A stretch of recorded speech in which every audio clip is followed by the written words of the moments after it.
Kegiatan bakti sosial ing Desa Makmur.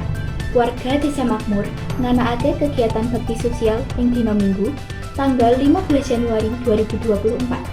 Kegiatan iki diinisiasi dening Karang Taruna Desa Makmur lan didukung dening pemerintah desa lan para donatur. Kegiatan bakti sosial iki dianakake ing balai desa lan ing saben-saben omah warga sing kurang mampu. Tujuan saka kegiatan iki yaiku kanggo ngurangi beban para warga sing kurang mampu lan ningkatake rasa kepedulian antar sesama. Ing kegiatan iki, para relawan nganakake bakti sosial kanthi cara ngedol panganan lan minuman, nganakake pemeriksaan kesehatan gratis, lan ngedistribusikake sembako. Warga Desa Makmur antusias banget melu kegiatan iki.